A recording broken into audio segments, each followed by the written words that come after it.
Hey everybody, welcome to the Stock Car Spectacle. I'm Ian Jortson, I'm Mike Gamble. And I'm Nick Kinzel. and we're digging right into Kinzel's classroom. Professor, take it away. Saddle up, boys. Class is in session. Welcome back to another edition of Kinzel's Classroom here on the Stock Car Spectacle. So last week we kind of gave our predictions for how we thought this round was going to go. And now after Kansas, as we're going ahead into Texas, we're going to play a little bit of who's hot, who's not of the playoff drivers. So some playoff drivers had some great weekends and some did not. The first guy of who's hot, I hate to do this, I really hate to. 22 car Joey Logano and his aerodynamics right there. They are hot because we saw this, guys. We saw this in 2018. Joey Logano kind of non-factor all season long. Logano had 2 wins prior to coming into this race and gets it done. And now he's going back into the championship going to Phoenix, where he did win Phoenix earlier this year, right before the COVID break. So I'm scared right now because of that. And we saw what happened in 2018. Once he got himself in the championship he went out and won a championship. So deja vu all over again. Harvick having a great season. And now here comes Logano to ruin it all. But in the end, Joey Logano, he's got to be a hot driver on your list. Yep, Joey Logano and his aero package is hot. That's all I got to say. Yeah, he's always one of those guys you kind of have to figure can get himself into this situation. Once again, he punches his ticket in an unlikely circumstance where none of us were really picking him in the championship although we all said it's a possibility. And once again, he proves why he's Joey Logano. Goes out there and gets it done and punches his ticket once again. He's just got a killer instinct about him, I guess, is all you could really say. He wants to win, and when he gets in these kind of situations where it's kind of do or die, he seems to find a way to get it done. So, at least for that, my hat's off to you, Joey. He's like a goddamn predator. He just stays cold, and then once the time is right, he just comes hot and just murders you with his freaking aero package, and you can't get past. So I don't know. Yeah, Joey's hot, but he did get lucky with just staying out in the lead in front of the fastest car, or else he wouldn't be in this championship situation. So I think if he wasn't in that situation, he would be not hot right now. So Joey Logano, because I know he's going to steal this championship again. Boy, we're just letting everybody know how we really feel. Get the whiskey ready early, man. Get ready to get hurt. Get ready to get hurt. All right. Yeah, Joey Logano, he got lucky there, but hey, you're always hot when you get race wins and punch a ticket to the championship at the end of the day.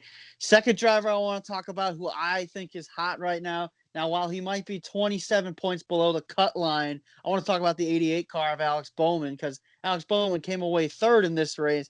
He's a guy I talked about last week who could be that sleeper guy who could steal a spot in the championship Now with Joey Logano going to victory lane, I think his odds are just dimmered down a lot because of that happening. He did not need that to happen, but Alex Bowman looked really strong in this race. He always looks good when we come to Kansas. Got some momentum going into the Texas weekend, where I think he'll have another good race, and then Martinsville, where he ran earlier. But that driver of the 88, he's got the best average finish of any driver in the playoffs, I believe, right now. Yeah, Alex is kind of rolling right now. He had a really good race. But yeah, I just, like you kind of said, Nick, you alluded to it at least. I don't think it's going to matter. 27 points to make up when you're in the final 8 drivers of the NASCAR Cup Series is a pretty big task. I still think his only chance is to go out and win at Texas. I don't see him getting it done in Martinsville. I think there's too many other guys that are going to sneak up there and guys that are just routinely good there that are going to be a little too fierce for him to kind of keep up with at Martinsville. Now that I said that, he'll go win their watch, but of course, yeah. I think Texas is his best chance. Hendrick's usually pretty decent in the 1.5 mile tracks. I don't think him having a really great result this last week is gonna matter all that much now that somebody outside of our championship 4 favorites have punched their ticket, because that leaves somebody else that we thought was going to get there on the outside looking in. Yeah, I mean, this is the round of 8. This is a really tough feat to get to the final 4, and we already have basically an outsider making his way into the final 4. making it much tougher for anyone to get in here because we can already pretty much say that Kevin Harvick and Denny Hamlin are locked into the Final Four. Just with how something absolutely catastrophic has to happen. I mean, Denny Hamlin's not too safe That's actually what because I of was the saying. problems that he had. We're going to talk about Denny Hamlin here in a little bit because he's only 20 points above the cut line. But what last thing I got to say about Alex Bowman, all he has to do at Texas is just get the lead and stay there because that's what Austin Dillon did when last time he went to Texas. He got out front, and with this aerodynamic package, that's pretty much all you need. So who knows? But yeah, the next guy I wanted to talk about is that 11 car who's not hot right now is that 11 car of Denny Hamlin. So minus the win at Talladega and the third place finish at Las Vegas, those are his only finishes inside the top 10 the entire playoffs. Those two finishes right there. So Denny Hamlin, we all pretty much locked him into to Phoenix, but now he only sits 20 points above the cut line. And you got guys like Chase Elliott below the cut line right now and Martin Truex Jr. below the cut line right now who can go out and get it done at these next few tracks. So Denny Hamlin, he is absolutely not safe right now. And it's really kind of disappointing to see how great of a season Denny's had. It just always kind of seemed to happen for him. He has a rock solid regular season, goes out and dominates. And when it's time to go get the job done for a championship, something just always seems to go wrong. And Denny Hamlin is having kind of a playoffs right now, minus that win at Talladega. I kind of agree with you. It's been a rough playoff run for him, and he had a really rough weekend. But we're going to Texas and we're going to Martinsville. Two good tracks he's at. He's a really good short track racer. So I wouldn't write off Denny Hamlin right now because he can just bring it just like how he did. So I think he's safe. I think Denny's going to be fine. Yeah, I think it's only mildly concerning because, like you said, Nick, he's had the propensity in the past to, get himself into some of these situations and then not pull through when he needs to. Sometimes in his control, sometimes a 3x3 piece of tape out of his control, if you catch my drift there. Um, so, but I agree with Ian wholeheartedly. I think Denny Hamlin is going to be perfectly fine here. I think he still finds a way to clinch his way into the championship four and race for that first championship. It's 20 points with 2 races left, not 6, not 3. Still got a pretty good cushion. And like we said, this is the last 8 drivers. Everybody's going to bring their A game, him included, I think, in this. So all I think he's got to do is just be, kind of routinely average, and he's got a better than not shot, at least getting through Texas with a good lead. And then, like we said, he's one of, if not the best short track racer right now in NASCAR. So all it takes is just one more slap into that outside wall or a Chase Elliott or a Martin Truex Jr. winning, and then he's going to be in some trouble right there, I think. If one of those guys, especially like a guy like Martin Truex Jr., that's the next guy we're going to talk about on the who's not hot right now. Martin Truex Jr., he sits 31 points below the cut line right now in 7th.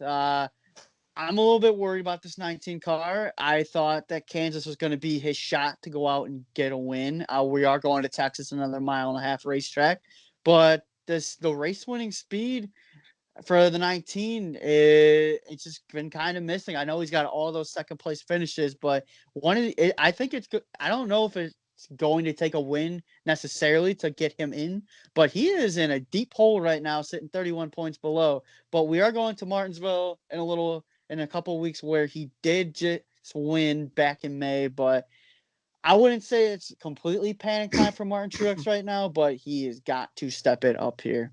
yeah, I mean, 31 points back with 2 races to go, in my opinion, is more or less must-win situation here. I was kind of I'm very concerned, I should say, with this 19 team. I had him having a much better race in Kansas than he did. I picked him in our group chat as my race winner. He's a guy that I thought was going to have a good showing with 2.5-mile tracks coming. He's kind of been the king of the 1.5 miles once again. Like 5 runner-up finishes coming into Kansas. He didn't seem like that guy. We've talked about the regression a little bit with this team with James Small coming in, taking over for Cole Pern. And I think just like in baseball, managers seem to matter more in the playoffs. I think crew chiefs matter more in the playoffs too at this level of the game. So they're obviously not firing on all cylinders on that 19 team, and I'm not going to say that's all James' fault. But what I will say is, this is one of those times a year where having COVID season the way we did, them two not having the communication that they would have normally had in a regular season, coming into a spot just kind of contributes to where this 19 team is at. Yeah. Yeah, it's just been a really, really disappointing season for Martin Truex Jr. Everyone thought that he was going to be a championship favorite this year, and so far he's only got that win at Martinsville from earlier this year. Really bad Kansas run.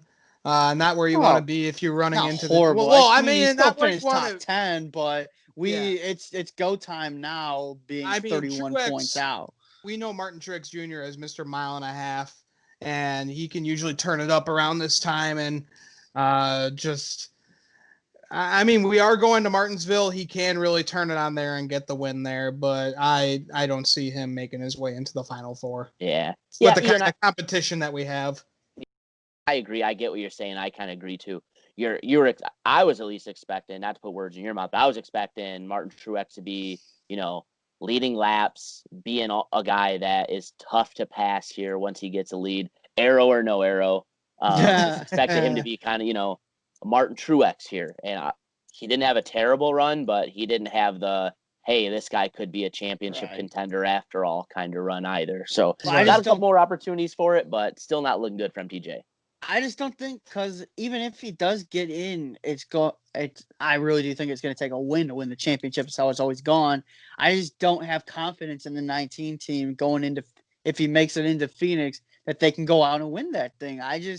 The year that they've had a pretty solid year, 13 top 5s, 21 top 10s, but it's going to take wins, and for that 19 team, that is just desperately missing for them right now. And then just to kind of wrap it up, we can just say Kurt Busch right now, his season's done pretty much. Yeah. He sits more than 70 points below. Going into Texas and Martinsville, I have no confidence in Kurt Busch at those. The only good thing is that he's pretty decent at Martinsville. He's got a couple wins there, but it's not happening. It's not happening this year. That blew up right in front of him at Kansas.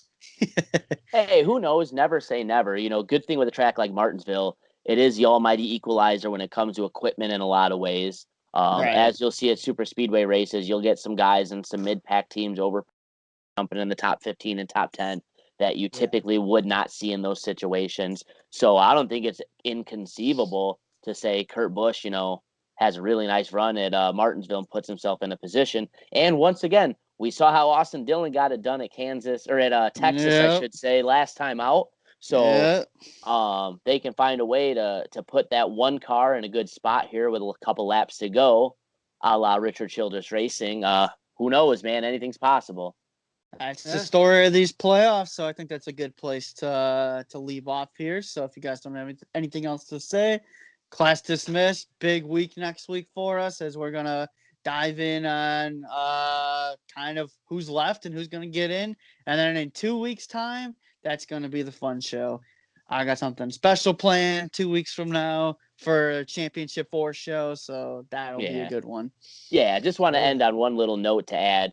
I think Kinzel's Classroom is probably our best show week in and week out. And I will say with that, too, the championship Kinzel's Classroom, the one right before championship weekend, is our best show every year.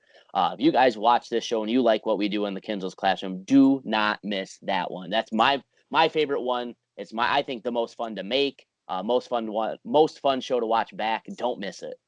Oh yeah, absolutely. So buckle up your seatbelts for that one. I cannot wait. All right, everybody. Thanks for tuning in to the Stock Car Spectacle. Make sure to like and subscribe to our YouTube channel. You can find us on all podcast platforms. Me, Nick, and Mike, we're on Twitter and Instagram, so make sure to give us a follow along with the Stock Car Spectacle accounts. Make sure to check out Kodo's Mojo with me and Patrick Kodo, discussing all the highlights from this past weekend, and we're going to be talking the World Series So, guys, thanks for tuning in. I'm Ian Jortson. Mike Gamble. And I'm Nick Kinzel.